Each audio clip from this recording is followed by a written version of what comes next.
Chapitre 44. Le pain du ciel. La plage de Capharnaüm fourmille de gens qui sortent d'une vraie flottille de barques de toute taille, et les premiers qui débarquent s'en vont parmi les gens, cherchant s'ils voient le maître, un apôtre ou au moins un disciple, et ils s'en vont à la recherche. Un homme finalement répond: Le maître? Les apôtres? Non. Ils sont partis tout de suite après le sabbat, et ils ne sont pas revenus. Mais ils vont revenir, car il y a des disciples.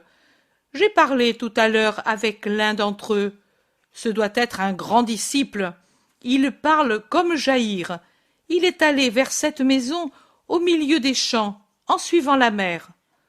L'homme qui a posé la question répand le bruit, et tous se précipitent vers l'endroit indiqué.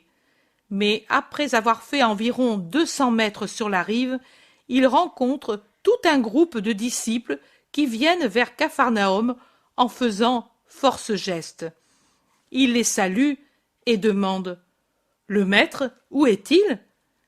Les disciples répondent: Pendant la nuit, après le miracle, il s'en est allé avec les siens, avec des barques au-delà de la mer.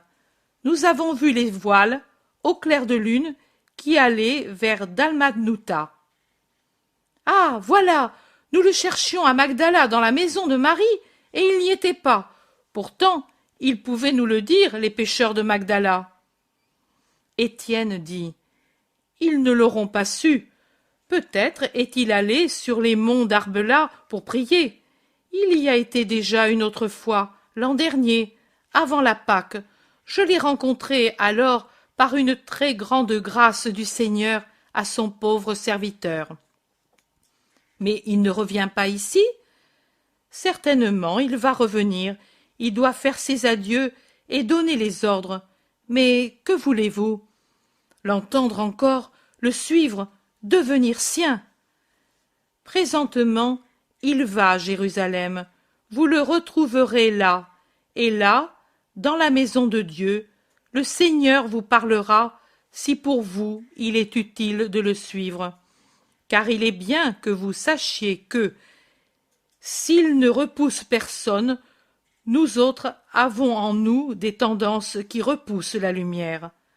Maintenant, celui qui en a tant au point d'en être non seulement saturé, cela ne serait que peu de mal, car lui est lumière, et si nous devenons loyalement siens avec une volonté bien décidée, sa lumière nous pénètre et chasse nos ténèbres. Mais d'en être pénétré et d'y être attaché comme à la chair de sa personne, alors il vaut mieux qu'il s'abstienne de venir, à moins qu'il ne se détruise pour se recréer à nouveau. Réfléchissez donc pour savoir si vous avez en vous la force de prendre un nouvel esprit, une nouvelle manière de penser, une nouvelle façon de vouloir.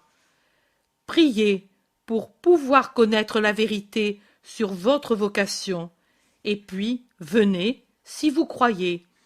Et veuille le Très-Haut, qui a guidé Israël dans son passage, vous guider en ce Pésach, pour venir dans le sillage de l'agneau, hors des déserts, vers la terre éternelle, vers le royaume de Dieu, dit Étienne en parlant au nom de tous ses compagnons. Non, non, tout de suite, personne ne fait ce que lui fait, nous voulons le suivre, dit la foule en tumulte. Étienne a un sourire très expressif. Il ouvre les bras et dit: C'est parce qu'il vous a donné en abondance du bon pain que vous voulez venir? Croyez-vous que dans l'avenir, il ne vous donne que cela?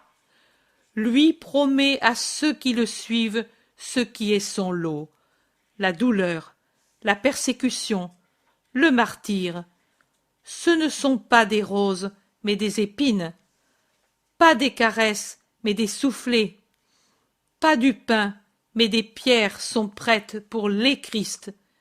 Et je parle ainsi sans blasphémer, parce que ces vrais fidèles seront oints de l'huile sainte faite de sa grâce et de sa souffrance, et nous serons oints pour être les victimes sur l'autel et les rois dans le ciel.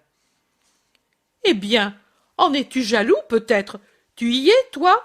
Nous voulons y être nous aussi. Il est le maître pour tous. C'est bien. Je vous le disais parce que je vous aime et que je veux que vous sachiez ce que c'est que d'être ses disciples pour ne pas être ensuite des déserteurs. Allons alors l'attendre tous ensemble à sa maison. Le crépuscule commence et c'est le début du sabbat. Il viendra le passer ici avant son départ.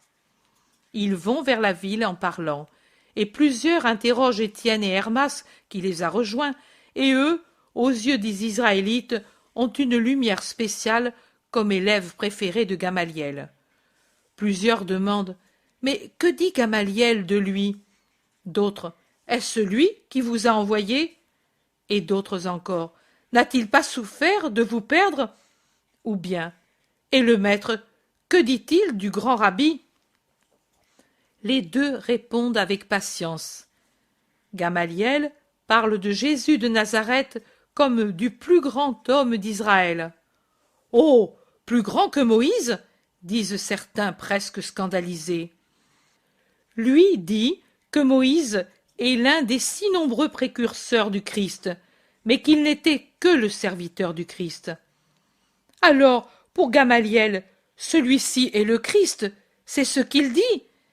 Si c'est ce que dit le rabbi Gamaliel, la question est tranchée. C'est lui le Christ. Il ne dit pas cela. Il n'arrive pas encore à le croire, pour son malheur, mais il dit que le Christ est sur la terre, car il lui a parlé, il y a plusieurs années, lui et le sage Hillel. Et il attend le signe que le Christ lui a promis pour le reconnaître, dit Hermas. Mais comment a-t-il fait pour croire que celui-là était le Christ? Que faisait-il? Moi, je suis aussi âgé que Gamaliel, mais je n'ai jamais entendu dire que chez nous aient été faites les choses que le Maître fait. S'il n'est pas persuadé par ces miracles, que vit-il donc de si miraculeux dans ce Christ pour pouvoir croire en lui? Hermas répond encore. Il le vit oint par la sagesse de Dieu. C'est ce qu'il dit. Et alors, qu'est-il pour Gamaliel, celui-ci? Le plus grand homme, maître et précurseur d'Israël. Quand il pourrait dire « c'est le Christ », elle serait sauvée l'âme sage et juste de mon premier maître, dit Étienne. Et il termine. Et je prie pour que cela soit à tout prix. Et s'il ne croit pas que c'est le Christ, pourquoi vous y a-t-il envoyé? Nous voulions y venir. Lui nous a laissé venir en disant que c'était bien. Peut-être pour savoir et rapporter au Sanhédrin, insinue quelqu'un. Homme, comment parles-tu? Gamaliel est honnête. Il ne sert d'espion à personne et surtout pas aux ennemis d'un innocent. Étienne se fâche et il paraît un archange tant il est indigné et presque rayonnant dans son sein dédain. Il aura été désolé de vous perdre, pourtant, dit un autre. Oui et non. Comme homme qui nous aimait bien, oui. Comme esprit très droit, non. Parce qu'il a dit, lui est plus que moi et plus jeune que moi. Je puis donc fermer les yeux, rassuré sur votre avenir, en sachant que vous appartenez au Maître des maîtres. Et Jésus de Nazareth, que dit-il du grand rabbi? Oh, il n'a que des paroles élevées pour lui. Il n'en est pas jaloux. Dieu ne jalouse pas, dit sévèrement Hermas. Ne fais pas de suppositions sacrilèges.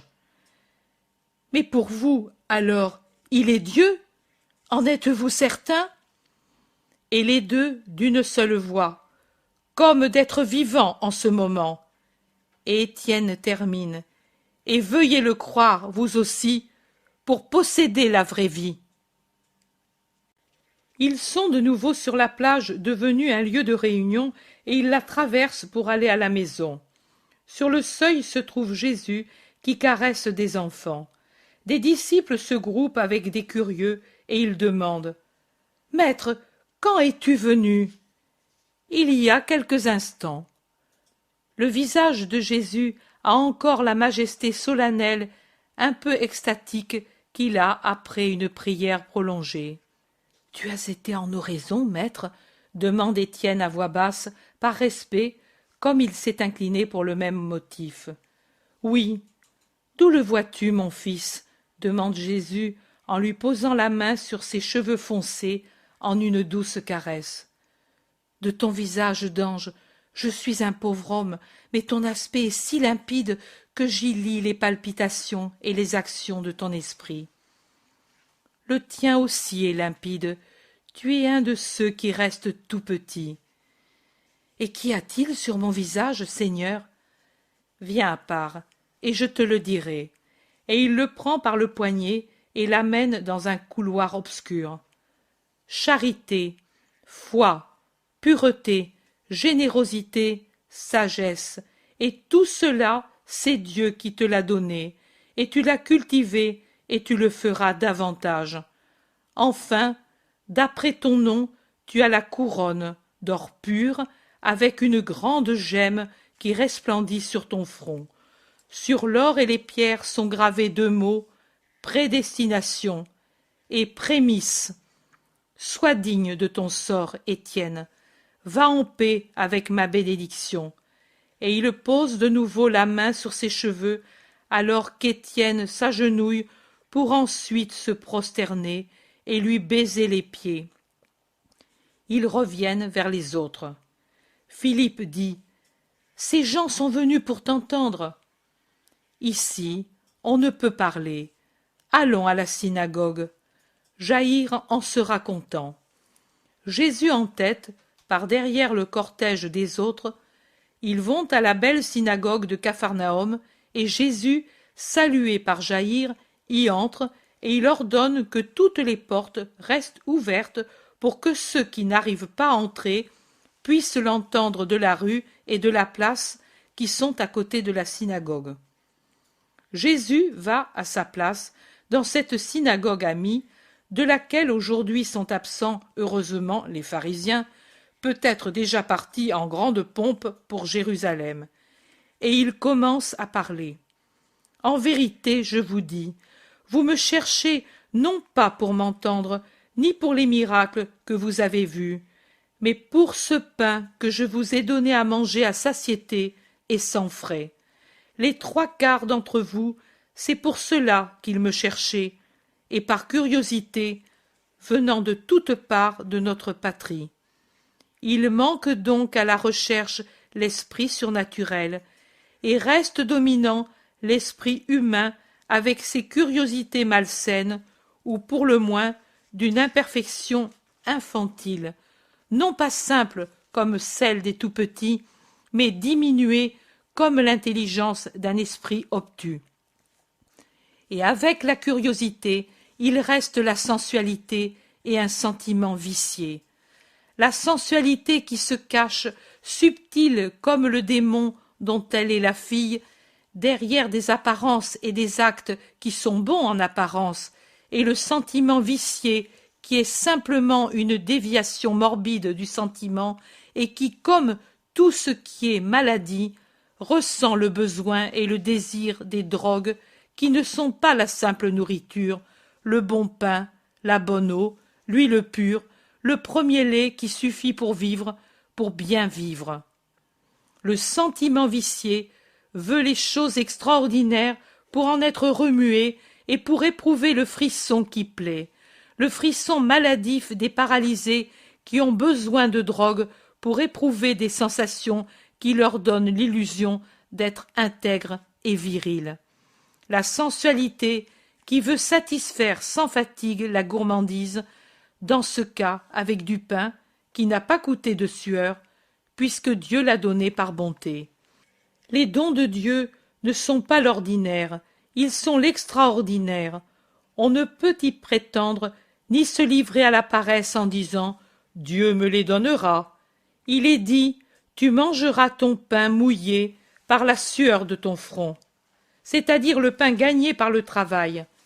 Si celui qui est miséricorde a dit « J'ai pitié de ces foules qui me suivent depuis 3 jours et n'ont plus rien à manger et qui pourraient tomber en route avant d'avoir atteint Hippo sur le lac ou Gamala ou d'autres villes, et a pourvu à leurs besoins, il n'est pourtant pas dit qu'on doive le suivre pour ce motif. C'est pour bien davantage qu'un peu de pain destiné à devenir ordure après la digestion que l'on doit me suivre. Ce n'est pas pour la nourriture qui emplit le ventre, mais pour celle qui nourrit l'âme, car vous n'êtes pas seulement des animaux qui doivent brouter et ruminer ou fouiller avec le groin et s'engraisser, mais vous êtes des âmes, c'est cela que vous êtes. La chair, c'est le vêtement. L'être, c'est l'âme. C'est elle qui est immortelle. La chair, comme tout vêtement, s'use et finit, et ne mérite pas qu'on s'en occupe comme si c'était une perfection à laquelle il faut donner tous ses soins. Cherchez donc ce qu'il est juste de se procurer, non ce qui est injuste. Cherchez à vous procurer non la nourriture qui périt, mais celle qui dure pour la vie éternelle. Celle-là, le Fils de l'homme vous la donnera toujours quand vous la voudrez. Car le Fils de l'homme a à sa disposition tout ce qui vient de Dieu et peut vous le donner. Lui est maître magnanime des trésors de Dieu Père, qui a imprimé sur lui son sceau pour que les yeux honnêtes ne soient pas confondus. Et si vous avez en vous la nourriture qui ne périt pas, vous pourrez faire les œuvres de Dieu, étant nourris de la nourriture de Dieu. Que devons-nous faire pour faire les œuvres de Dieu? Nous observons la loi et les prophètes. Nous sommes donc déjà nourris de Dieu et nous faisons les œuvres de Dieu. C'est vrai, vous observez la loi, ou plutôt vous connaissez la loi, mais connaître n'est pas pratiquer. Nous connaissons, par exemple, les lois de Rome, et pourtant un Israélite fidèle ne les pratique pas autrement que dans les formules qui lui sont imposées par sa condition de sujet. Pour le reste, nous, je parle des Israélites fidèles, nous ne pratiquons pas les usages païens des Romains, tout en les connaissant. La loi que vous tous connaissez et les prophètes devraient en effet vous nourrir de Dieu et vous donner par conséquent la capacité de faire les œuvres de Dieu. Mais pour faire cela, elles devraient être devenues une seule chose avec vous, comme l'air que vous respirez et la nourriture que vous assimilez, qui se changent tous les deux en vie et en sang, alors qu'ils restent étrangers tout en étant dans votre maison, comme peut l'être un objet de la maison qui vous est connu et utile, mais qui, s'il venait à manquer, ne vous enlèverait pas l'existence. Alors que, oh, essayez un peu de ne pas respirer pendant quelques minutes, essayez de rester sans nourriture pendant des jours, et vous verrez que vous ne pouvez vivre. Ainsi devrait se ressentir votre moi de la dénutrition et de son asphyxie de la loi et des prophètes, puisque vous les connaissez, mais ne les assimilez pas, et qu'ils ne deviennent pas une seule chose avec vous. C'est cela que je suis venu enseigner et donner, le suc, l'air de la loi et des prophètes, pour rendre le sang et la respiration à vos âmes qui meurent de faim et d'asphyxie. Vous ressemblez à des enfants qu'une maladie rend incapables de savoir ce qui peut les nourrir. Vous avez des provisions de nourriture, mais vous ne savez pas qu'elles doivent être mangées pour se changer en une chose vitale et qu'elles deviennent vraiment nôtres par une fidélité vraie et pure à la loi du Seigneur qui a parlé à Moïse et aux prophètes pour vous tous. Venir donc à moi pour avoir l'air et le suc de la vie éternelle, c'est un devoir. Mais ce devoir présuppose en vous une foi, car si quelqu'un n'a pas la foi, il ne peut croire à mes paroles, et s'il ne croit pas, il ne vient pas me dire « Donne-moi le vrai pain ». Et s'il n'a pas le vrai pain, il ne peut pas faire les œuvres de Dieu, n'ayant pas la capacité de les faire. Par conséquent, pour être nourri de Dieu et pour faire l'œuvre de Dieu, il est nécessaire que vous fassiez l'œuvre base qui est celle-ci, croire en celui que Dieu a envoyé. Mais quel miracle fais-tu donc pour qu'il nous soit possible de croire en toi comme en un envoyé de Dieu, et pour qu'on puisse voir sur toi le sceau de Dieu? Que fais-tu que déjà, sous une forme plus modeste, n'aient pas fait les prophètes? Moïse t'a même surpassé, puisque non pas une seule fois, mais pendant 40 années, il a nourri nos pères d'une nourriture merveilleuse. C'est écrit que nos pères, pendant 40 années, mangèrent la manne dans le désert, et il est dit par conséquent que Moïse leur donna à manger du pain venu du ciel, lui qui pouvait. Vous êtes dans l'erreur. Ce n'est pas Moïse, mais c'est le Seigneur qui a pu faire cela. Et dans l'Exode, on lit « Voici, je ferai pleuvoir du pain du ciel, que le peuple sorte et qu'il recueille ce qui suffit pour chaque jour, et qu'ainsi je me rende compte si le peuple marche selon ma loi. Et le 6e jour, qu'il en ramasse le double, par respect pour le 7e jour, le sabbat. » Et les Hébreux virent le désert se recouvrir chaque matin de cette chose minuscule qui ressemble à ce qui est pilé dans le mortier, et au grésil, semblable à la graine de coriandre, et au bon goût de fleurs de farine mélangées à du miel. Ce n'est donc pas Moïse, mais le Seigneur qui a procuré la manne, Dieu qui peut tout, punir et bénir, enlever et accorder. Et moi, je vous le dis, que des deux choses, il préfère bénir et accorder plutôt que punir et enlever. Moïse, comme il est dit dans l'Ecclésiastique, était cher à Dieu et aux hommes. Sa mémoire était bénie, car il était rendu par Dieu semblable aux saints dans leur gloire, grand et terrible pour les ennemis, capable de susciter les prodiges et mettre fin à eux, glorieux en présence des rois, son ministre en présence du peuple. Il avait vu la gloire de Dieu et entendu la voix du Très-Haut. Il était le gardien des préceptes et de la loi de vie et de science. Aussi Dieu, comme dit la sagesse, par amour pour Moïse, nourrit son peuple avec le pain des anges et lui envoya du ciel un pain déjà fait, sans fatigue, un pain délicieux et d'une douce saveur. Et souvenez-vous bien de ce que dit la sagesse.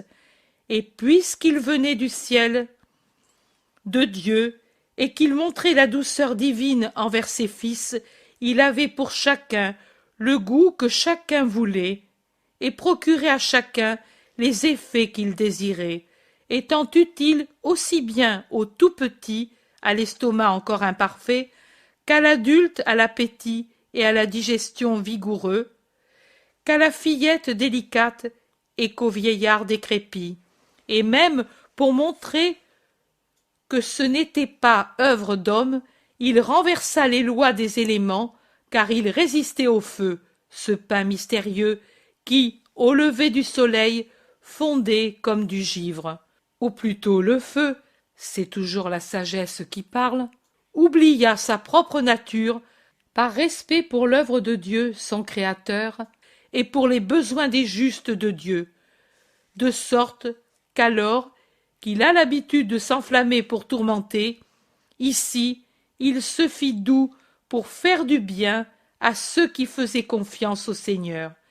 Alors c'est pour cela qu'en se transformant de toute manière, il servit à la grâce du Seigneur, leur nourrisse à tous, selon les besoins de celui qui priait le Père éternel, pour que ses fils bien-aimés apprennent que ce n'est pas la reproduction des fruits qui nourrit les hommes, mais que c'est la parole du Seigneur qui conserve ceux qui croient en Dieu. En effet, le feu ne consumait pas, comme il le pouvait, la douce manne, même pas si la flamme était haute et puissante, alors que suffisait à la fondre le doux soleil du matin, afin que les hommes se rappellent et qu'ils apprennent que les dons de Dieu doivent être recherchés dès le commencement du jour et de la vie, et que pour les avoir, il faut devancer la lumière et se lever pour louer l'Éternel dès la première heure du matin. C'est cela que la manne enseignait aux Hébreux, et moi je vous le rappelle parce que c'est un devoir qui dure et durera jusqu'à la fin des siècles. Cherchez le Seigneur et ses dons célestes sans paresser jusqu'aux heures tardives du jour et de la vie. Levez-vous pour le louer avant même que le loue le soleil levant, et nourrissez-vous de sa parole qui consacre et préserve et conduit à la vie vraie. Ce n'est pas Moïse qui vous a donné le pain du ciel, mais, en vérité, celui qui l'a donné, c'est le Père Dieu. Et maintenant, en vérité, c'est mon Père qui vous donne le vrai pain, le pain nouveau, le pain éternel qui descend du ciel, le pain de miséricorde, le pain de vie, le pain qui donne au monde la vie, le pain qui rassasie toute faim et enlève toute langueur, le pain qui donne à celui qui le prend la vie éternelle et l'éternelle joie. Donne-nous, ô Seigneur, ce pain, et nous ne mourrons plus.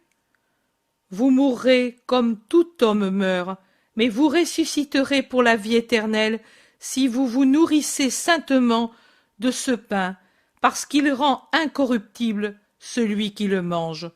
Pour ce qui est de vous, il sera donné à ceux qui le demandent à mon Père avec un cœur pur, une intention droite et une sainte charité. C'est pour cela que j'ai enseigné à dire « Donne-nous le pain quotidien ». Mais pour ceux qui s'en nourriront indignement, il deviendra un grouillement de vers d'enfer, comme les paniers de manne conservés contre l'ordre reçu. Et ce pain de santé et de vie deviendra pour eux mort et condamnation, car le plus grand sacrilège sera commis par ceux qui mettront ce pain sur une table spirituelle corrompue et fétide et le profaneront en le mêlant à la sentine de leurs inguérissables passions. Mieux vaudrait pour eux ne l'avoir jamais pris. Mais où est ce pain? Comment le trouve-t-on? Quel nom a-t-il? Moi, je suis le pain de vie. C'est en moi qu'on le trouve. Son nom est Jésus. Qui vient à moi n'aura plus faim, et celui qui croit en moi n'aura plus jamais soif, parce que les fleuves célestes se déverseront en lui, éteignant toute ardeur matérielle. Je vous l'ai dit désormais. Vous m'avez connu désormais, et pourtant vous ne croyez pas. Vous ne pouvez croire que tout ce qui est en moi, et pourtant il en est ainsi. C'est en moi que sont tous les trésors de Dieu. C'est à moi qu'est donné tout ce qui appartient à la terre, et sont donc réunis en moi les cieux glorieux et la terre militante, et jusqu'à la peineuse et expectante masse de ceux qui sont morts dans la grâce de Dieu sont en moi, car en moi et pour moi est tout pouvoir. Et moi je vous le dis, tout ce que le Père me donne viendra à moi, et je ne chasserai pas celui qui vient à moi, car je suis descendu du ciel pour faire non pas ma volonté, mais la volonté de celui qui m'a envoyé. Et la volonté de mon Père, du Père qui m'a envoyé, la voici, que je ne perde aucun de ceux qu'il m'a donnés, mais que je les ressuscite au dernier jour. Maintenant, la volonté du Père qui m'a envoyé est que quiconque connaît le Fils et croit en lui ait la vie éternelle, et que je puisse le ressusciter au dernier jour, en le voyant nourri de la foi en moi et marqué de mon sceau. Il se fait un bourdonnement qui n'est pas discret dans la synagogue et au dehors à cause des paroles nouvelles et hardies du Maître. Et lui, après avoir un moment repris haleine, tourne ses yeux étincelants de ravissement là où on murmure davantage, et ce sont précisément les groupes où il y a des Juifs. Il recommence à parler. Pourquoi murmurez-vous entre vous? Oui, je suis le fils de Marie de Nazareth, fille de Joachim, de la race de David, vierge consacrée au temple, et puis épousée par Joseph de Jacob, de la race de David. Vous avez connu, beaucoup d'entre vous, les justes qui donnèrent la vie à Joseph, menuisier de race royale, et à Marie, vierge héritière de souche royale. Cela vous fait dire: comment celui-ci peut-il se dire descendu du ciel? Et le doute naît en vous.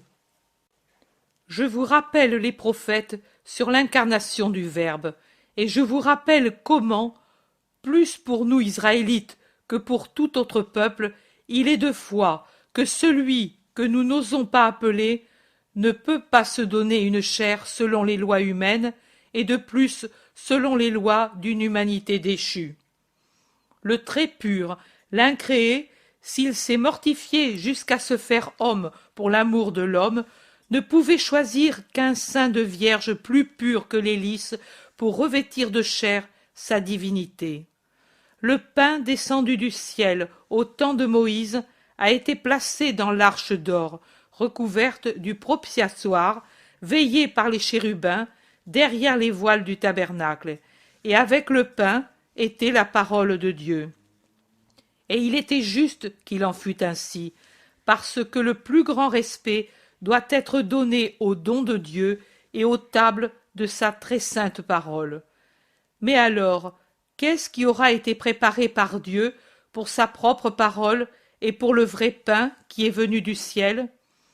Une arche, plus inviolée et plus précieuse que l'arche d'or, couverte du précieux propitiatoire, de sa pure volonté d'immolation, veillée par les chérubins de Dieu, voilée d'une candeur virginale, d'une humilité parfaite, d'une charité sublime et de toutes les vertus les plus saintes. Et alors, vous ne comprenez pas encore que ma paternité est au ciel et que par conséquent, c'est de là que je viens? Oui, je suis descendu du ciel pour accomplir le décret de mon Père, le décret de salut des hommes, selon ce qui a été promis au moment même de la condamnation et répété aux patriarches et aux prophètes. Mais cela, c'est la foi, et la foi est donnée par Dieu à ceux qui ont une âme de bonne volonté. Aussi, personne ne peut venir à moi s'il n'est pas conduit à moi par mon Père qui le voit dans les ténèbres, mais avec un vrai désir de la lumière. Il est écrit dans les prophètes: ils seront tous instruits par Dieu. Voilà, c'est dit, c'est Dieu qui leur apprend où ils doivent aller pour être instruits par Dieu. Tout homme, donc, qui, au fond de son esprit droit, a entendu parler Dieu, a appris de mon Père à venir vers moi. Et qui veux-tu qui a entendu Dieu ou vu son visage? Demandent plusieurs, qui commencent à montrer des signes d'irritation et de scandale, et ils finissent par dire: tu délires, ou tu es illusionné. Personne n'a vu Dieu, excepté celui qui est de Dieu. Celui-là a vu le Père, et c'est moi qui suis celui-là. Et maintenant, écoutez le credo de la vie future, sans lequel on ne peut se sauver. En vérité, je vous dis que celui qui croit en moi a la vie éternelle. en vérité, je vous dis que je suis le pain de la vie éternelle. Vos pères, dans le désert, ont mangé la manne et ils sont morts, car la manne était une nourriture sainte, mais temporelle, et elle donnait la vie pour autant qu'il était nécessaire d'arriver à la terre promise par Dieu à son peuple. Mais la manne que je suis n'aura pas de limite de temps ni de puissance. Non seulement elle est céleste, mais elle est divine, et elle produit ce qui est divin, l'incorruptibilité, l'immortalité de ce que Dieu a créé à son image et à sa ressemblance. Elle ne durera pas 40 jours, 40 mois, 40 années, 40 siècles, mais elle durera tant que durera le temps, et elle sera donnée à tous ceux qui ont pour elle une fin sainte et agréable au Seigneur, qui se réjouira de se donner sans mesure aux hommes pour lesquels il s'est incarné, pour qu'ils aient la vie qui ne meurt pas. Moi, je puis me donner, je puis me transsubstancier par amour pour les hommes, de sorte que le pain devienne chair et que la chair devienne pain, pour la faim spirituelle des hommes qui, sans cette nourriture, mourraient de faim et de maladie spirituelle. Mais si quelqu'un mange de ce pain avec justice, il vivra éternellement. Le pain que je donnerai, ce sera ma chair immolée pour la vie du monde. Ce sera mon amour répandu dans les maisons de Dieu, pour que viennent à la table du Seigneur ceux qui sont aimants ou malheureux, et qu'ils trouvent un réconfort pour leur besoin de se fondre en Dieu, et un soulagement pour leur peine. Mais comment peux-tu nous donner ta chair à manger? Pour qui nous as-tu pris? Pour des fauves sanguinaires? Pour des sauvages? Pour des homicides? Nous avons de la répugnance pour le sang et le crime. En vérité, je vous dis que bien des fois l'homme est plus qu'un fauve et que le péché rend plus que sauvage, que l'orgueil donne une soif homicide, et que ce n'est pas à tous ceux qui sont présents que répugneront le sang et le crime. Et même dans l'avenir, l'homme sera tel parce que Satan, la sensualité et l'orgueil en font une bête féroce.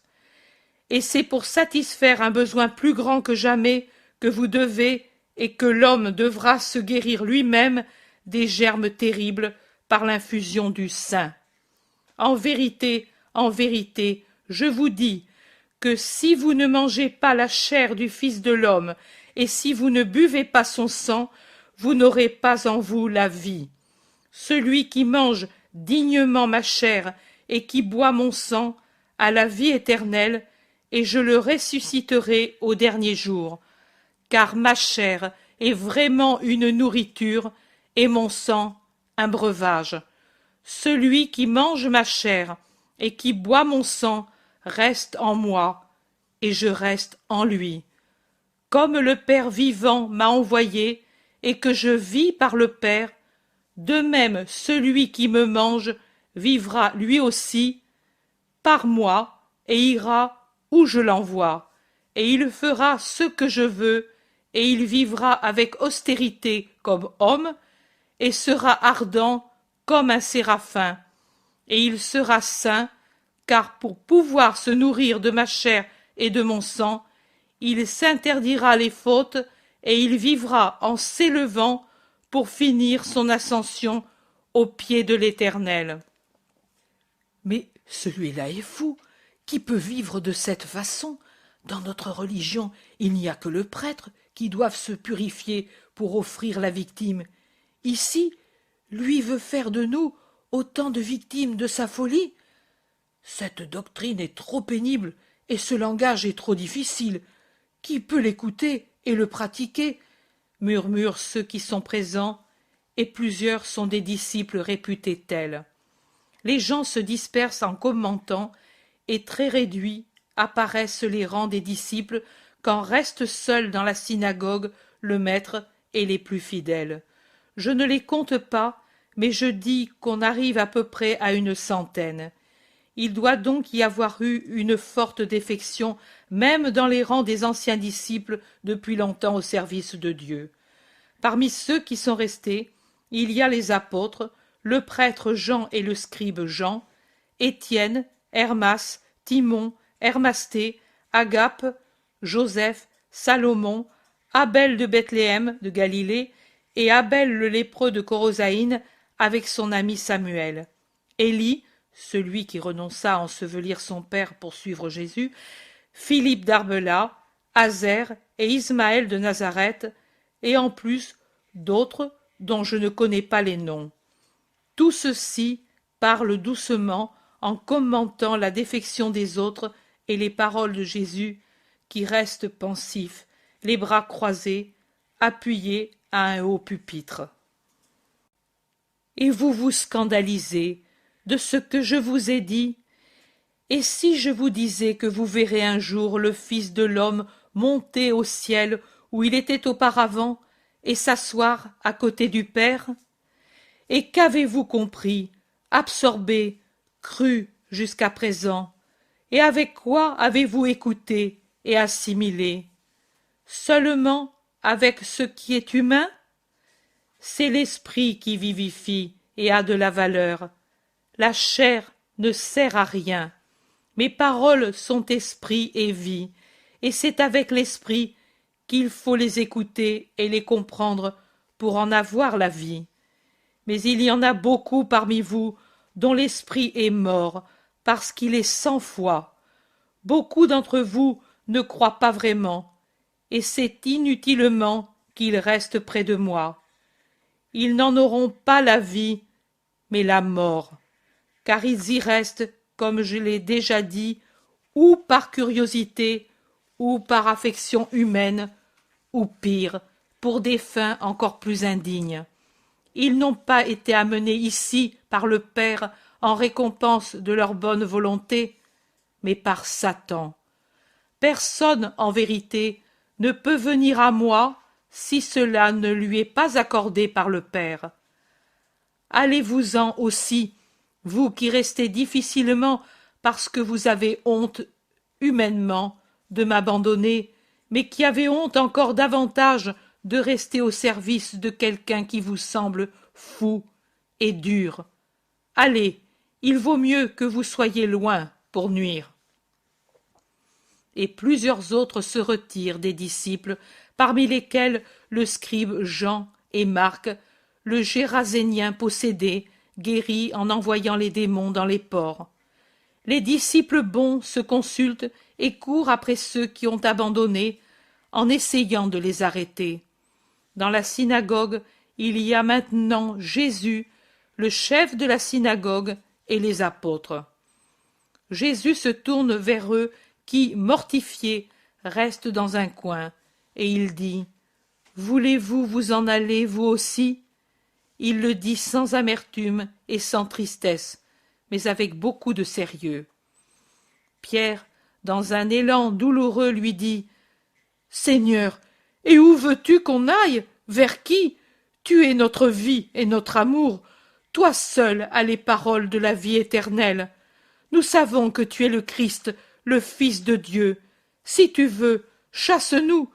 Mais nous, pour ce qui est de nous, nous ne te quitterons pas, pas même si tu ne nous aimais plus. » Et Pierre pleure sans bruit, avec de grosses larmes. André aussi, Jean, les deux fils d'Alphée, pleurent ouvertement, et les autres, pâles ou rouges par suite de l'émotion, ne pleurent pas, mais souffrent visiblement.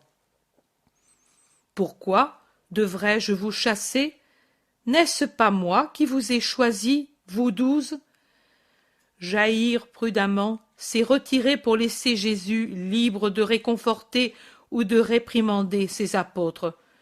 Jésus, qui remarque sa retraite silencieuse, dit, en s'asseyant accablé, comme si la révélation qu'il fait lui coûtait un effort supérieur à ce qu'il peut faire, épuisé comme il l'est, dégoûté, endolori.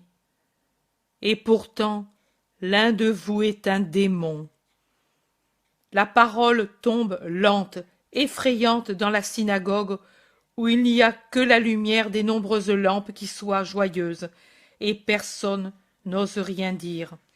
Mais ils se regardent l'un l'autre avec un frisson de peur et en se posant une question angoissée, et par une question encore plus angoissée et intime, chacun s'examine lui-même. Personne ne bouge pendant un moment, et Jésus reste seul sur son siège, les mains croisées sur les genoux, la tête baissée. Il la lève enfin et il dit : « Venez, je ne suis pourtant pas un lépreux. Ou bien, vous me croyez tel ? » Alors Jean s'avance rapidement et s'enlace à son cou en disant : « Avec toi, alors, dans la lèpre, mon seul amour, avec toi dans la condamnation, avec toi dans la mort, si tu crois que cela t'attende. » Et Pierre rampe à ses pieds, il les lui prend et les pose sur ses épaules en sanglotant.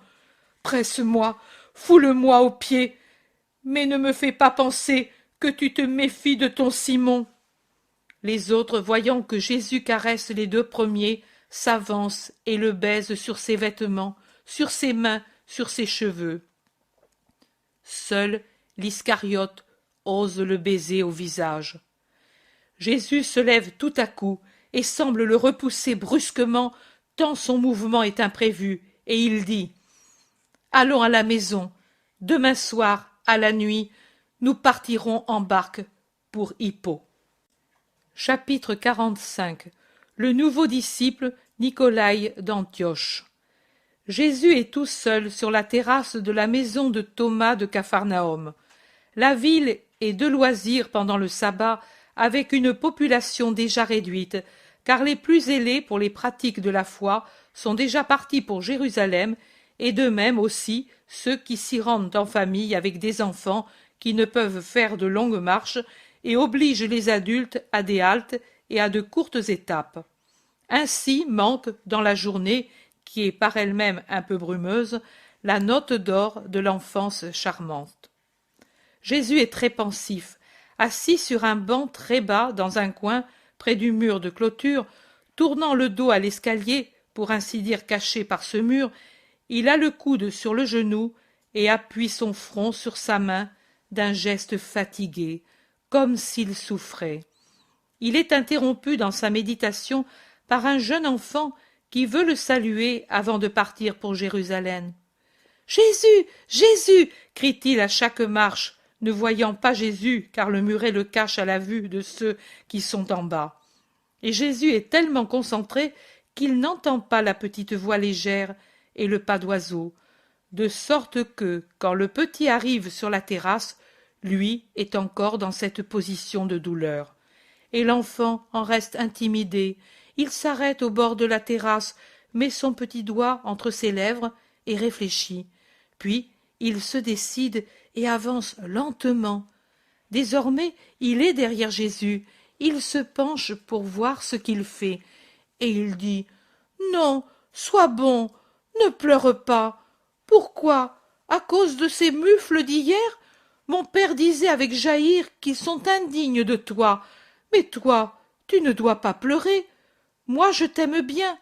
Et aussi ma petite sœur, et Jacques, et Tobit, et Jeanne, et Marie, et Michée, et tous les enfants de Capharnaüm.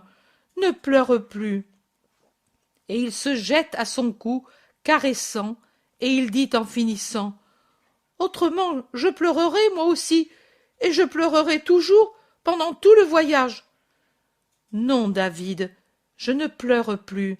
Tu m'as consolé. Tu es seul ? Quand partez-vous ? » ?»« Après le crépuscule, embarque jusqu'à Tibériade. Viens avec nous. Mon père t'aime bien, tu sais. » »« Je le sais, chérie, mais je dois aller voir d'autres enfants. Je te remercie d'être venu me saluer, et je te bénis, petit David. Donne-moi le baiser d'adieu, puis retourne auprès de ta mère.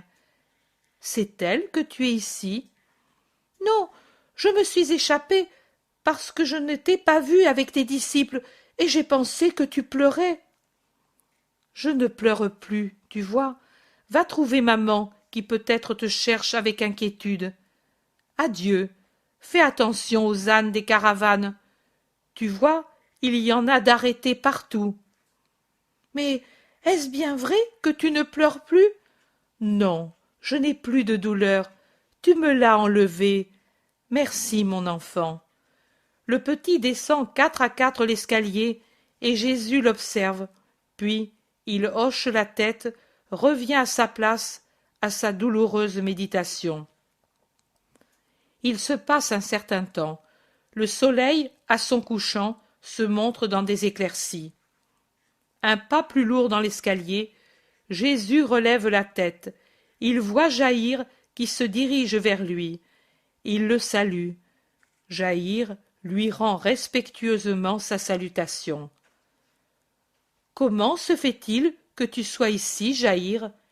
Seigneur, peut-être j'ai été fautif, mais toi qui vois le cœur des hommes, tu verras que dans mon cœur il n'y avait pas de mauvaise intention. Je ne t'ai pas invité à parler à la synagogue aujourd'hui, mais j'ai tant souffert pour toi hier, et je t'ai tant vu souffrir que je n'ai pas osé. J'ai questionné les tiens. Ils m'ont dit « Il veut rester seul ». Mais il y a un instant est venu Philippe, père de David, et il m'a dit que son petit t'a vu pleurer. Il a dit que tu l'avais remercié d'être venu vers toi. Je suis venu, moi aussi, maître. Ceux qui sont encore à Capharnaüm vont se réunir à la synagogue, et ma synagogue est la tienne, Seigneur. Merci, Jaïr. Aujourd'hui, d'autres parleront à la synagogue. Moi, je viendrai comme simple fidèle. Et tu n'y serais pas tenu. Ta synagogue, c'est le monde. Mais ne vas-tu vraiment pas venir, maître? Non, Jaïr, je reste ici devant le Père qui me comprend et ne trouve pas de faute en moi. Une larme brille dans l'œil affligé de Jésus. Moi aussi, je ne trouve pas de faute en toi. Adieu, Seigneur. Adieu, Jaïr. Et Jésus s'assied de nouveau, toujours méditatif. Légère comme une colombe monte dans son vêtement blanc la fille de Jaïr. Elle regarde, elle appelle doucement « Mon Sauveur !» Jésus tourne la tête, la voit, lui sourit et lui dit « Viens à moi. » « Oui, mon Seigneur, mais je voudrais t'amener aux autres. Pourquoi la synagogue devrait-elle être muette aujourd'hui? Il y a ton Père et tant d'autres pour l'emplir de paroles. Mais ce sont des paroles. La tienne, c'est la parole. Ô mon Seigneur, par ta parole, tu m'as rendu à maman et à mon père, et j'étais morte. Mais regarde ceux qui vont à la synagogue. Beaucoup sont plus morts que je ne l'étais alors. Viens leur donner la vie. Ma fille, toi, tu le méritais. Eux, aucune parole ne peut donner la vie à quelqu'un qui, pour lui, a choisi la mort. Oui, mon Seigneur, mais viens tout de même. Il y en a aussi qui vivent toujours plus en t'entendant. Viens, mets ta main dans la mienne, et allons. Moi je suis le témoignage de ta puissance, et je suis prête à le donner même devant tes ennemis, même au prix de perdre cette seconde vie qui d'ailleurs n'est plus la mienne. Tu me l'as donnée, bon maître, par pitié pour une mère et un père. Mais moi, la jeune fille, une belle jeune fille, qui est déjà une petite femme aux 12 yeux qui brillent dans son visage pur et intelligent, s'arrête à cause d'un flot de pleurs qui l'étrangle en coulant de ses longs cils sur ses joues. « Pourquoi pleures-tu maintenant ?» demande Jésus en lui mettant la main sur les cheveux. « Parce que on m'a dit que tu mourras. » « Tout le monde meurt, jeune fille. »« Mais pas comme tu dis, moi. Oh, maintenant, je n'aurais pas voulu redevenir vivante pour ne pas voir cela, pour n'être pas là quand cette horreur sera. » « Alors, tu n'y serais pas non plus pour me donner la consolation que tu me donnes maintenant? Ne sais-tu pas que la parole, même une seule parole, de quelqu'un qui est pur et de quelqu'un qui m'aime, m'enlève toute peine? Si? Oh, alors tu ne devrais plus en avoir, parce que je t'aime plus que ma mère, que mon père, que ma vie. C'est ainsi. Alors viens, ne reste pas seul, parle pour moi, pour Jaïr, pour maman, pour le petit David, pour ceux qui t'aiment, en somme. Nous sommes nombreux, et nous serons davantage encore. Mais ne reste pas seul, il vient de la mélancolie. Et instinctivement, maternelle comme toute femme honnête, elle termine en disant « Avec moi, près de toi, personne ne te fera du mal, et moi, du reste, je te défendrai. » Jésus se lève et lui fait ce plaisir. La main dans la main, il traverse les rues et entre à la synagogue par une porte latérale. Jaïr, qui est en train de lire à haute voix un rouleau, arrête la lecture et dit en s'inclinant profondément « Maître, je t'en prie, parle pour ceux qui ont le cœur droit. Prépare-nous à la Pâque par ta sainte parole. » Tu étais en train de lire les rois, n'est-ce pas? Oui, maître, j'essayais de faire comprendre que celui qui se sépare du Dieu vrai tombe dans l'idolâtrie des veaux d'or. Tu as bien parlé. Personne n'a rien à dire? Il s'élève un bruit dans la foule. Les uns veulent que Jésus parle, d'autres crient « Nous sommes pressés, que l'on dise les prières et qu'on termine la réunion. Nous allons à Jérusalem, d'ailleurs, et là, nous entendrons les rabbis. » Et ceux qui crient ainsi, ce sont les nombreux déserteurs d'hier que le sabbat a retenus à Capharnaüm. Jésus les regarde avec une extrême tristesse et dit « Vous êtes pressés, c'est vrai. Dieu aussi a hâte de vous juger. Allez donc. » Puis, se tournant vers ceux qui les réprimandent, il dit « Ne leur faites pas de reproches. Chaque plante donne son fruit. » Seigneur, répète le geste de Néhémie. Parle contre eux, toi, prêtre suprême, crie indigné Jaïr, et lui font chorus les apôtres, les disciples et les gens de Capharnaüm. Jésus met ses bras en croix, et très pâle, l'air torturé et pourtant très doux, il crie « Souviens-toi de moi, ô mon Dieu, et favorablement, et souviens-toi aussi d'eux favorablement.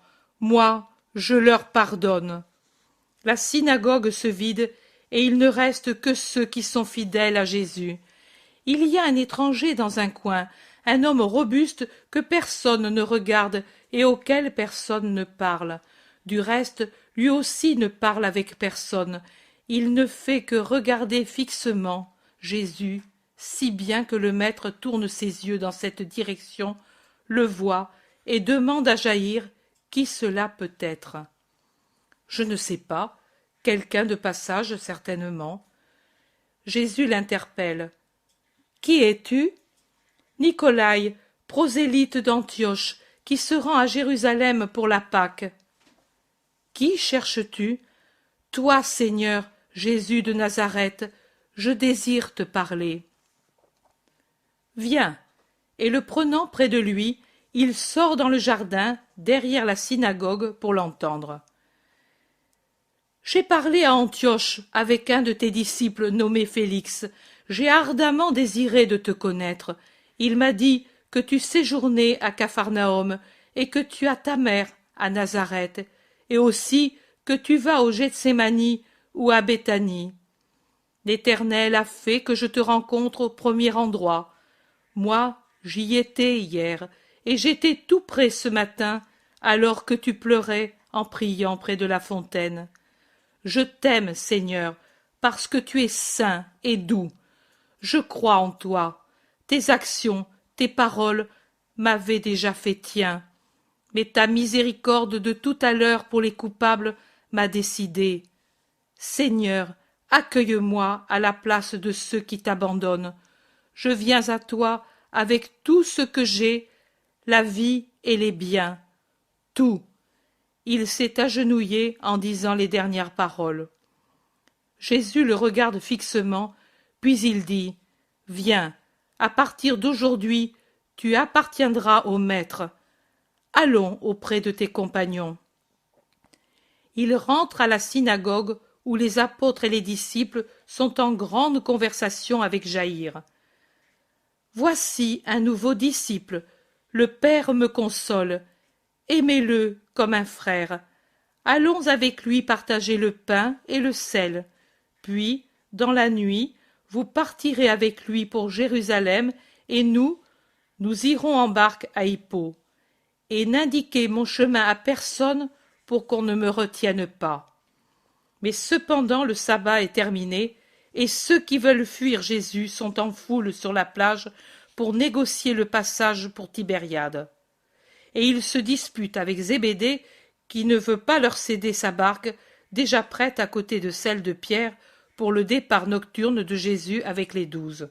« Je vais l'aider, » dit Pierre, qui est en colère.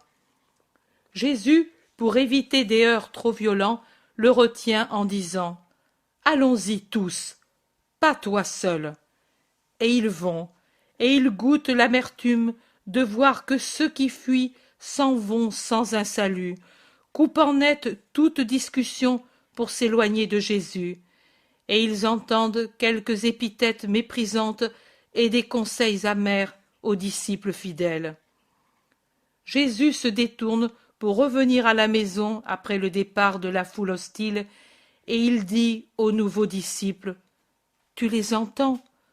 Voilà ce qui t'attend en venant à moi. » « Je le sais, c'est pour cela que je reste. Je t'avais vu un jour de gloire au milieu de la foule qui t'acclamait en te saluant roi.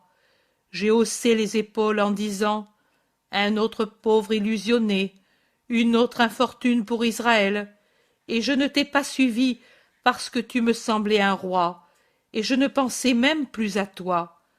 Maintenant, je te suis parce que dans tes paroles et dans ta bonté, je vois le Messie promis.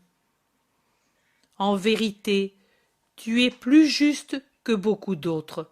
Cependant, encore une fois, je le dis, que celui qui espère en moi un roi de la terre, qu'il se retire, que celui qui sent qu'il aura honte en face du monde accusateur, qu'il se retire, que celui qui se scandalisera de me voir traité de malfaiteur, qu'il se retire. Je vous le dis alors que vous pouvez encore le faire sans être compromis aux yeux du monde. Imitez ceux qui fuient sur ces barques si vous ne vous sentez pas le courage de partager mon sort dans l'opprobre, pour pouvoir le partager ensuite dans la gloire. Parce que cela va arriver. Le Fils de l'homme va être accusé, et puis remis aux hommes qui le tueront comme un malfaiteur, et ils croiront l'avoir vaincu. Mais c'est inutilement qu'ils auront commis leur crime, car moi, je ressusciterai après 3 jours, et je triompherai. Bienheureux ceux qui sauront être avec moi jusqu'à la fin. » Ils sont arrivés à la maison, et Jésus confie aux disciples le nouveau venu. Il monte seul où il était d'abord. Il va même dans la pièce du haut et s'y assied pour réfléchir. Peu après, l'Iscariote monte avec Pierre. « Maître, Judas m'a fait réfléchir à des choses qui sont justes. » « Dis-les. »« Tu prends ce Nicolaï, un prosélyte, duquel nous ignorons le passé. Nous avons eu et nous avons déjà tant d'ennuis. Et maintenant, que savons-nous de lui? Pouvons-nous nous y fier? Judas dit à juste raison que ce pourrait être un espion envoyé par des ennemis. » « Mais oui, un traître. Pourquoi n'a-t-il pas voulu dire d'où il vient et qui l'envoie? Je l'ai interrogé, mais il dit seulement « Je suis Nicolaï d'Antioche, prosélyte. Moi, j'ai de forts soupçons. » Je te rappelle que lui vient parce qu'il me voit trahi. C'est peut-être un mensonge, c'est peut-être une trahison. Celui qui partout voit le mensonge ou voit la trahison est une âme qui est capable de ces choses, parce qu'il juge sur son propre modèle. Seigneur, tu m'offenses. Quitte-moi donc, et va avec ceux qui m'abandonnent. Judas sort en claquant la porte brutalement. Cependant, Seigneur, Judas n'a pas tous les torts, et puis je ne voudrais pas que cet homme parle de Jean. Ce ne peut être que l'homme d'Andorre, ce Félix qui te l'a envoyé. Certainement, mais Jean est prudent, et il a repris son ancien nom. Sois tranquille, Simon. Un homme qui devient disciple parce qu'il sait que ma cause humaine est déjà perdue ne peut être qu'un esprit droit. Il est bien différent de celui qui vient de sortir et qui est venu à moi parce qu'il espérait être le premier ministre d'un roi puissant, et qui ne se persuade pas que je suis roi seulement pour l'esprit. As-tu des soupçons sur lui, Seigneur?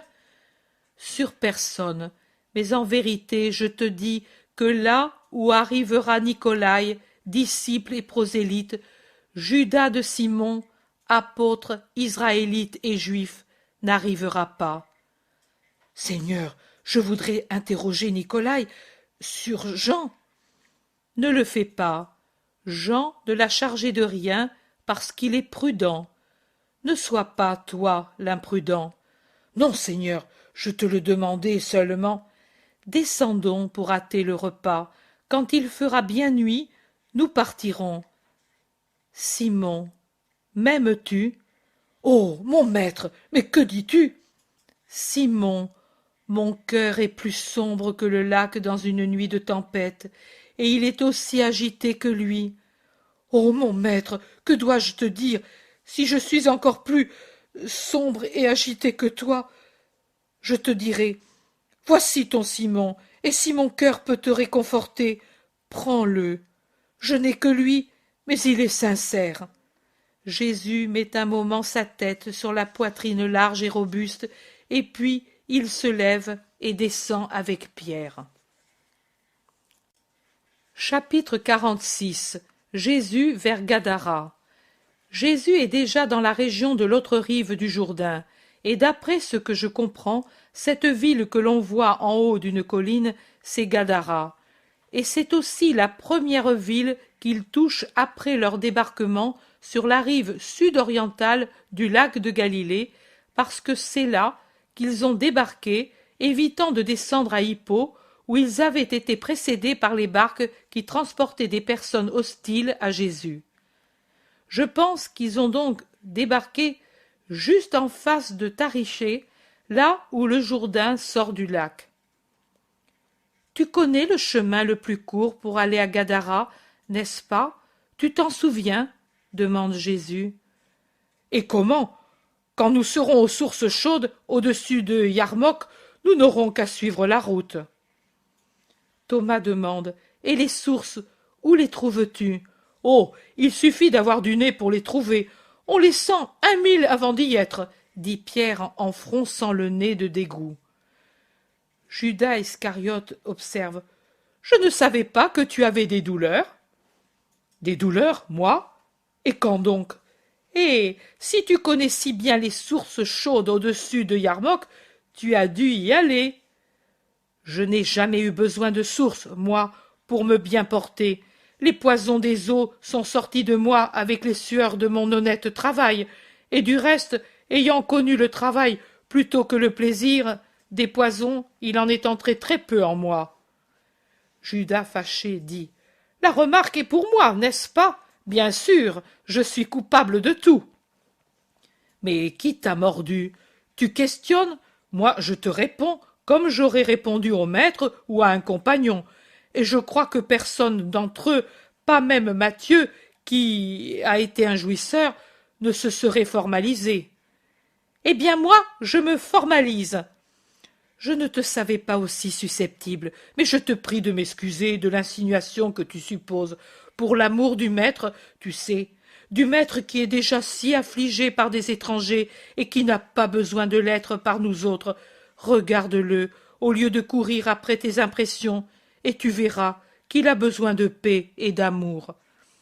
Jésus ne parle pas, il se contente de regarder Pierre, et il lui sourit avec reconnaissance. Judas ne répond pas à l'occasion de la juste observation de Pierre. Il est renfermé et fâché. Il veut se montrer poli, mais le dépit, la mauvaise humeur, la désillusion qu'il a dans le cœur transpirent de son regard, de sa voix, de son visage, et jusque de sa démarche pleine de volonté de puissance. Il fait claquer ses semelles, les frappe avec colère contre le sol, comme pour donner libre cours à tout ce qui bout en son intérieur. Mais il s'efforce de paraître calme et de se montrer poli, et il n'y réussit pas, mais il essaye. Il demande à Pierre: « Et alors, comment connais-tu cet endroit? Peut-être y es-tu allé pour ta femme? » « Non, j'y suis passé quand au mois d'Étanim nous sommes venus à Oranitide avec le maître. J'ai accompagné la mère et les femmes disciples jusqu'aux terres de Chouza, et ainsi, en venant de Bosra, je suis passé par ici, » répond Pierre sincèrement et prudemment. « Tu étais seul? » demande ironiquement Judas. « Pourquoi? Crois-tu que moi, je n'en vaille pas plusieurs quand il s'agit d'être à la hauteur et de faire un travail de confiance, et en plus de le faire par amour? Oh, quel orgueil! J'aurais voulu te voir. Tu aurais vu un homme sérieux qui accompagnait des femmes saintes. » « Mais est-ce que tu étais vraiment seul? » demande Judas qui se livre à une véritable enquête. « J'étais avec les frères du Seigneur. »« Ah, voilà, les aveux commencent. Et tu commences à me porter sur les nerfs. Peut-on savoir ce que tu as? » Le Thaddée dit: « C'est vrai, c'est honteux. » Jacques de Zébédée renchérit: « Et il est temps d'en finir. » « Il ne t'est pas permis de te moquer de Simon, » dit Barthélemy sur un ton de reproche. « Et tu devrais te souvenir qu'il est notre chef à tous, » dit pour finir le zélote. Jésus ne parle pas. « Oh, moi, je ne me moque de personne, je n'ai rien, mais cela m'amuse de le taquiner un peu. » Jude, vraiment fâché, dit: « Ce n'est pas vrai, tu mens, tu poses des questions astucieuses parce que tu veux arriver à établir quelque chose. Celui qui est sournois croit tout le monde comme lui. Ici, il n'y a pas de secret. Nous y étions tous, nous avons tous fait la même chose, ce qu'avait ordonné le maître, et il n'y a rien d'autre. Comprends-tu? » Jésus dit sévèrement: « Silence, vous êtes comme des femmes qui se querellent, vous avez tous tort, et j'ai honte de vous. » Il se fait un silence profond pendant qu'ils vont vers la ville sur la colline. Thomas rompt le silence en disant: « Quelle puanteur! » « Ce sont les sources, ceci est le Yarmouk et ses constructions, ce sont les thermes des Romains. Plus loin, il y a une belle route toute pavée qui va à Gadara. Les Romains veulent voyager dans de bonnes conditions. Gadara est une belle ville, » dit Pierre. Matthieu bougonne entre ses dents. « Elle sera encore plus belle parce qu'ici nous ne trouverons pas certains êtres, du moins en grand nombre. » Il passe le pont sur le fleuve en respirant les odeurs désagréables des eaux sulfureuses. Ils rasent les thermes en passant entre les véhicules romains et prennent une belle route qui a des pavés très larges et qui conduit à la ville en haut de la colline, superbe dans son enceinte. Jean s'approche du maître. « Est-ce vrai qu'à l'emplacement de ces eaux on a précipité autrefois un condamné dans les entrailles du sol? Ma mère nous le disait quand nous étions petits, pour nous faire comprendre que l'on ne doit pas pécher, sinon l'enfer s'ouvre sous les pieds de celui qui est maudit de Dieu et l'engloutit. Et ensuite, pour le rappeler, et comme avertissement, il reste des fissures par lesquelles sortent ces odeurs, cette chaleur et ces eaux infernales. J'aurais peur de m'y baigner. » Jésus lui répond: « Peur de quoi, mon enfant? Tu n'en serais pas corrompu. Il est plus facile d'être corrompu par les hommes qui ont en eux l'enfer d'où émanent puanteurs et poisons, mais ne se corrompent que ceux qui ont tendance à l'être d'eux-mêmes. Pourrais-je en être corrompu, moi? Non, même si tu étais dans une troupe de démons, non. Pourquoi? Qu'a-t-il de différent des autres, lui? Demande tout de suite Judas de Kériote. Il a qu'il est pur à tout point de vue, et que par conséquent il voit Dieu, répond Jésus. Et Judas rit malignement. Jean revient à sa question. Alors, ce ne sont pas des bouches de l'enfer, ces sources? Non, au contraire, ce sont de bonnes choses mises là par le Créateur pour ses enfants. L'enfer n'est pas renfermé dans la terre.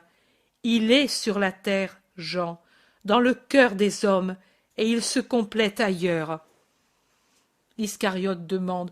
Mais l'enfer existe-t-il réellement? Mais que dis-tu? Demandent ses compagnons scandalisés. Je dis, existe-t-il vraiment? Moi, je n'y crois pas, et je ne suis pas le seul. Païen, crie-t-il avec horreur. Non, Israélites, nous sommes nombreux en Israël à ne pas croire à cette blague. Mais alors, comment fais-tu pour croire au paradis et à la justice de Dieu? Où mets-tu les pécheurs? Comment expliques-tu Satan? Crient-ils nombreux. Je dis ce que je pense. On m'a reproché tout à l'heure d'être un menteur. Je vous montre que je suis sincère, même si vous en êtes scandalisés, et si cela me rend odieux à vos yeux. Du reste, je ne suis pas le seul en Israël. Depuis que Israël a fait des progrès dans le domaine de la science par ses relations avec les hellénistes et les Romains, qui soient de cet avis. Et le maître, le seul dont je respecte le jugement, ne peut le reprocher ni à moi, ni à Israël, lui qui protège les Grecs et les Romains et en est ouvertement l'ami. Moi, je pars de ce concept philosophique, si tout est contrôlé par Dieu, tout ce qui est fait par nous est le fait de sa volonté, et par conséquent, il doit nous récompenser tous de la même façon, puisque nous ne sommes que des automates mus par lui. Nous sommes des êtres privés de volonté, le maître le dit aussi, la volonté du Très-Haut, la volonté du Père, voilà l'unique volonté, et elle est tellement infinie qu'elle écrase et anéantit la volonté limitée des créatures. Par conséquent, aussi bien le bien que le mal qu'il semble que nous faisons, c'est Dieu qui le fait, car c'est lui qui l'impose. Par conséquent, il ne nous punira pas du mal, et ainsi il exercera sa justice, parce que nos fautes ne sont pas volontaires, mais imposées par celui qui veut que nous les fassions, pour qu'il y ait le bien et le mal sur la terre. Celui qui est méchant sert pour l'expiation de ceux qui le sont moins, et il souffre par lui-même de ne pouvoir être considéré comme bon, et c'est ainsi qu'il expie sa part de faute. Jésus l'a dit, l'enfer est sur la terre et dans le cœur des hommes. Satan, moi, je ne le sens pas. Il n'existe pas. J'y croyais autrefois, mais depuis quelque temps, je suis sûr que tout cela, c'est de la blague. Quand on en est persuadé, on arrive à la paix. Judas débite ses théories avec un tel aplomb qu'il en coupe le souffle aux autres.